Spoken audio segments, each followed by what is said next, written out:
안녕하세요. 가정의학과 전문의 김동규입니다. 오늘은 코로나19 바이러스 변종에 대하여 간략히 말씀드리고자 합니다.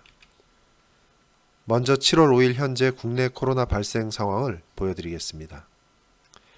7월 5일 0시 기준 집계 현황에 따르면 코로나19 총 사망률은 1.26%이며 남녀별 확진 및 치명률 차이는 약 1% 내외로 근소한 차이만을 보였습니다. 연령별로는 60대 이상부터 1% 치명률을 보였고 70대 이상은 치명률이 5.6%로 증가하였으며 80대에서는 18% 이상이 사망하는 것으로 나타났습니다. 따라서 기저질환이 있는 고령자라면 코로나 감염증에 주의하시고 예방접종을 맞는 것이 필요합니다. 코로나19 변이 바이러스. 최근 여러 뉴스들을 통해 코로나19 바이러스의 여러 변이들이 알려지고 있습니다. 특히 몇몇 변이들은 기존 코로나19 바이러스보다 감염력이 높고 예방접종을 맞았음에도 감염이 되는 등 백신 접종 효과를 무력화시킨다고 하여 우려가 많았습니다. 특히 백신 접종을 거의 완료한 국가에서도 변이 바이러스에 의한 바이러스 감염증이 증가하고 델타 플러스 등 기존 변이의 변이가 더해진 바이러스들이 나타나면서 재유행 우려가 커지고 있었습니다. 이것은 코로나 바이러스의 전자현미경 사진입니다. 이 바이러스는 유전 정보를 담는 RNA 유전 물질과 인간 세포막과 결합할 수 있는 지질 외피를 갖고 있으며 인간 세포의 수용체와 결합하는 스파이크 단백질로 구성되어 있습니다. 코로나 바이러스는 기침, 비말을 통해 타인에게 전파될 수 있으며 눈, 코, 입 등의 점막 감염과 비말 흡인을 통해 감염될 수 있습니다. 바이러스는 유전 물질에 따라 DNA 또는 RNA 바이러스로 구분합니다. DNA 바이러스는 단일 또는 겹가닥 유전 물질로 구성되며 돌연 변이가 RNA 바이러스에 비해 상대적으로 적은 것으로 알려져 있습니다. 또한 돌연 변이 발생할 확률이 낮기 때문에 변종 출현 가능성이 적으며 또한 치료제 및 백신 제작이 용이합니다. 반면에 RNA 바이러스는 복제 오류가 흔하며 바이러스 복제 과정에서 돌연 변이가 자주 나타날 수 있습니다.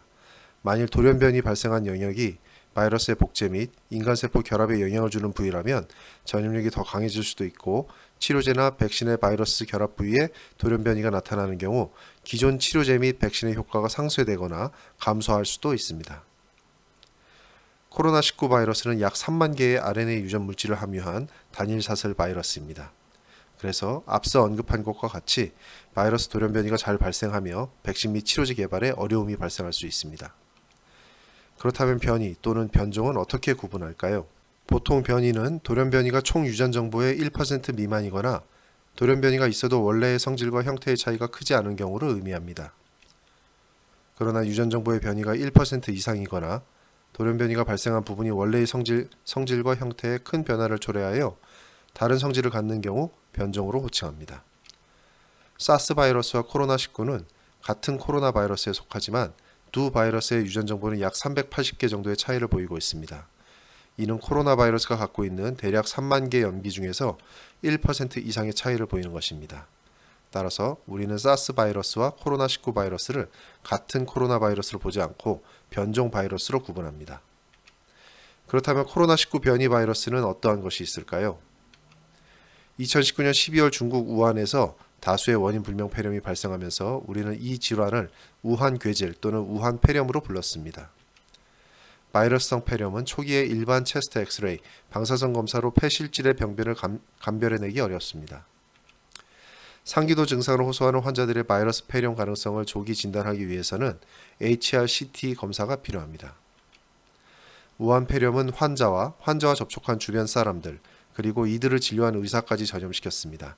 일부 의료진은 전염성 강한 궤질 폐렴을 진료한 후 사망하는 사례까지 보고되면서 전염병에 대한 더욱 큰 경각심과 공포가 확산되었습니다. 2019년 12월 30일 궤질성 폐렴 증상을 보인 환자들의 검사 시료에서 사스 코로나 바이러스로 보인다는 검사 결과가 중국 의료진 내부 정보망을 통해 통지되었습니다.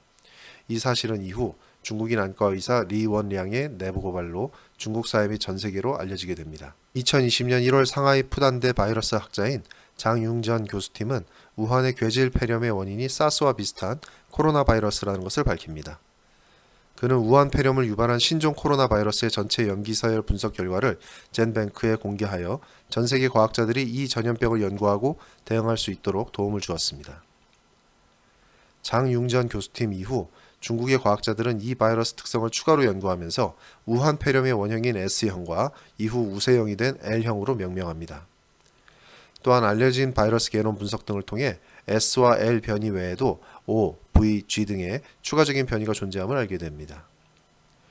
코로나 바이러스의 불안정한 염기 복제에 따른 잦은 돌연변이 발생과 이를 기술한 복잡한 명칭의 사용은 일반 대중은 물론 정책 이반자들에게도 쉽게 기억하기 어려웠습니다.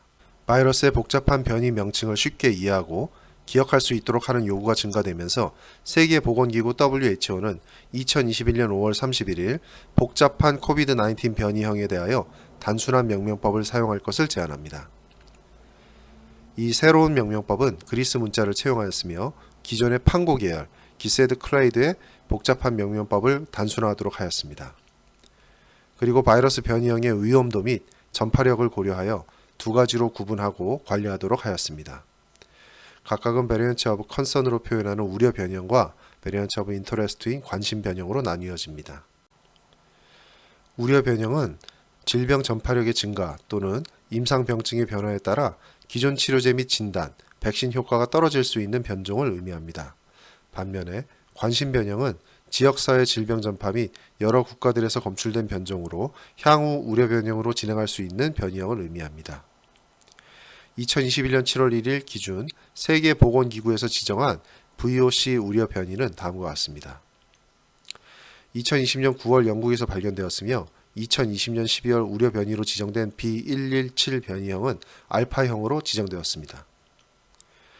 2020년 5월 남아프리카에서 발견되었으며 2020년 12월 우려 변이로 지정된 B1351 변이형은 베타로 지정되었습니다. 그리고 2020년 11월 브라질에서 발견되었으며 2021년 1월 우려 변이로 지정된 P1 변이형은 감마 변이로 지정되었습니다. 마지막으로 2020년 10월 인도에서 발견되었으며 2021년 4월 우려 변이로 지정된 B16172 변이형은 델타 변이로 지정되었습니다. 델타 변이형은 빠른 전염력으로 기존 바이러스 변이형을 대체하고 있으며 전 세계 코로나 감염증 방역의 새로운 위협으로 알려지고 있습니다. 관심 변형은 다음과 같습니다. 지난 2021년 4월 인도 보건부에서 발표한 델타 플러스 변이는 코로나 바이러스의 스파이크 단백질 중 K417N 돌연변이가 특징입니다. 스파이크 단백질의 돌연변이는 바이러스의 인간세포 감염을 도와주며 인체 면역 회피, 탈출, 백신 및 모든 형태의 약물 치료요법에 바이러스가 영향을 덜 받도록 만듭니다. 따라서 델타 변이는 기존 델타 변이보다 전파력이 더 강하며 백신 내성이 존재할 것으로 예측되고 있습니다. 현재 델타 플러스 변이는 인도에서 발원하여 미국, 영국, 중국, 일본은 물론 총 80여 개국 이상에서 발견되었다고 합니다. 그렇다면 감염 후 사망을 의미하는 치명률은 어떠할까요? 아직 해외 외신 등의 내용에 따르면 델타 변이처럼 감염성은 매우 높은 것으로 알려져 있지만 치명률에 대해선 따로 알려진 바는 없습니다. 따라서 과도한 우려와 공포를 가질 필요는 없을 것으로 보입니다. 다만 기존 치료제 및 백신의 효과를 감소시킬 우려가 있는 관계로 당분간 사회적 거리 두기, 마스크 쓰기를 선제적으로 완화해서는 안 될 것으로 보입니다. 다음의 내용을 꼭 기억하시기 바랍니다.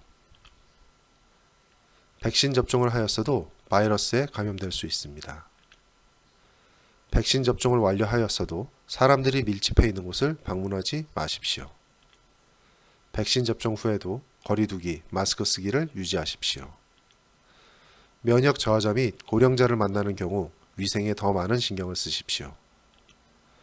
호흡기 증상 및 발열 증상이 있는 경우 코로나19 검사를 받으십시오. 코로나가 종식되는 그날까지 모두들 안녕하시고 건강하십시오. 감사합니다. 지금까지 건강주치 김동규TV의 김동규였습니다. 끝까지 시청해 주셔서 감사합니다.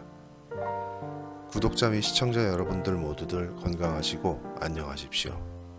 다음에도 더 좋은 컨텐츠로 찾아뵙겠습니다. 감사합니다.